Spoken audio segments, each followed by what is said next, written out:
Okay guys, welcome back to another video. Today I'm in a very historically sensitive place in Beijing.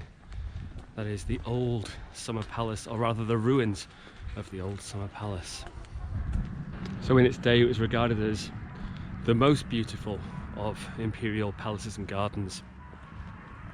It was actually the home to some emperors. The Qianlong Emperor spent most of his life living here, obviously going to the Forbidden City for, you know, imperial duties. But this was the high point of imperial Chinese garden design. It was full of buildings, of course, long gone. So now it's just a series of islands and lakes and rivers. It's quite a somber place.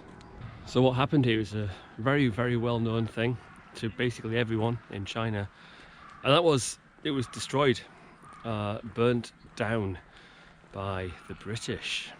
Big connection to my country, this place. It's something that living in China as a British person, you do find that, you know, taxi drivers and things, they'll ask you where you're from. Say I'm from the UK, and they often mention this place. It's obviously happened quite a long time ago. It was 1860. But nevertheless, it's still kind of this thing that is very, very present in people's minds here. That era in Chinese history of foreign aggression, this place is very much a symbol of that. So what's the story? Well, during the Second Opium War, that was it was mainly the British and the French fighting against the Qing dynasty. It was coming towards the end, actually. It was 1860, which was the year the war actually ended. So the imperial family in Beijing had already left. The emperor had moved to the palace in Chengde in Hebei province, and the control of the city Beijing was left to Prince Yi. Now, the British sent a contingent to Beijing to negotiate with the prince, you know, an end to the war. Basically give us what we want and we'll stop the war, which was, you know, the way. However, after these negotiations, the British believed that the Qing army were, you know, preparing for some kind of an ambush, and therefore the British attacked them. And this, of course, set off a whole new conflict again. Now, the result of this was that some British soldiers and personnel were captured by one of the generals of the Qing army and tortured, and I think about 24 of them died, and some of them were released by the British, who told their story to the British commanders. So a combined Anglo-French force then marched on Beijing, and the French initially came here to this place, the old Summer Palace, and looted it. Just took so many priceless artifacts, and a lot of them went back to France, obviously, to palaces like in Fontainebleau, which famously had a Chinese museum for the things looted from this place. After that is when the destruction began at the hands of the British. Now, the High Commander of the British Army in China was James Bruce, the 8th Earl of Elgin. For those of you who know the name, or the Earls of Elgin, yeah, another one of them is quite famous for obviously stealing the Parthenon stones from Greece, which still sit in the British Museum today. That was this guy's dad. So, his dad nicked a load of stuff from Greece, and his son was the man who ordered the British forces to come here and burn it to the ground. Now, this place is so huge, and it was covered, obviously now it's parkland, but it was covered in buildings, temples, just everything, and obviously largely made of wood. So they set fire to it.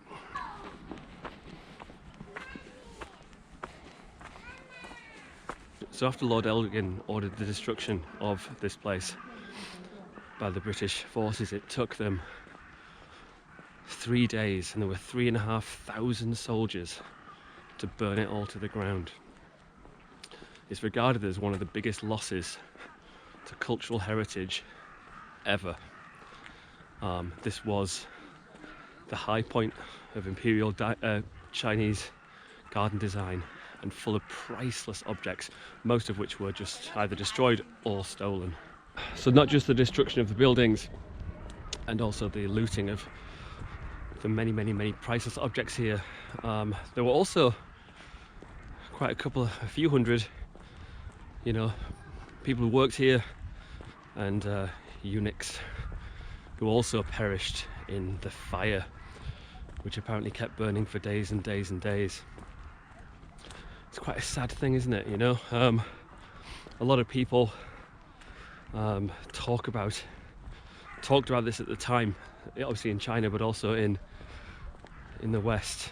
Victor Hugo famously lamented the loss at the hands of the French and the British. The French apparently refused to help burn it down. They just stole stuff instead. Terrible.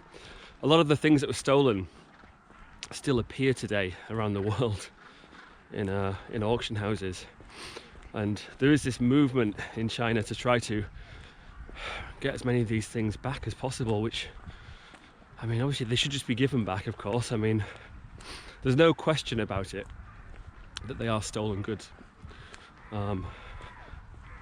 If you talk to a lot of people in China about this place, it's a sore point still, and so it should be. It shouldn't be forgotten, obviously. It's terrible history. Now this place is called the ruins of the old summer palace, although as you can see there are not that many ruins to see.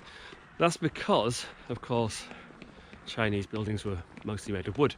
However, there are some very interesting ruins here with an interesting story, which we're going to come to in just a moment.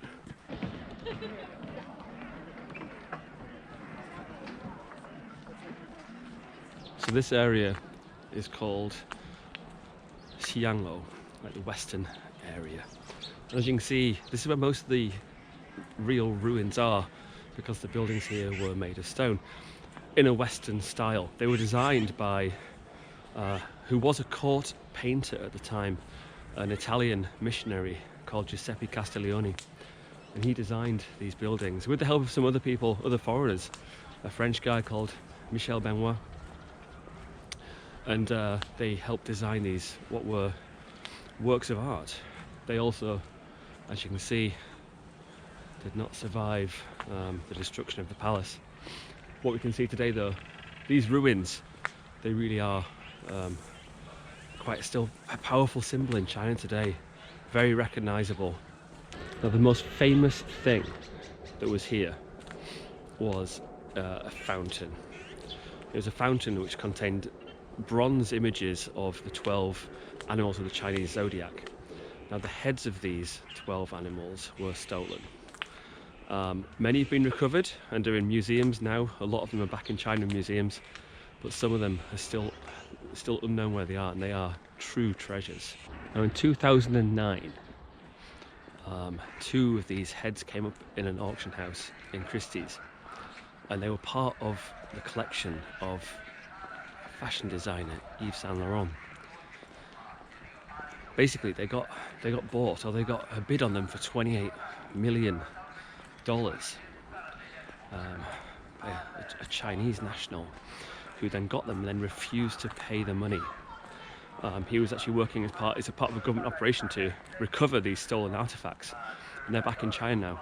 There was actually a Jackie Chan movie made about this, about these people who were sent out to try to recover these stolen artifacts. Very interesting stuff. So this was the location of the fountain where the animal heads were. Must have been pretty spectacular in its day. God, the British did some crap things in the past, didn't they? Continue to do so as well sometimes.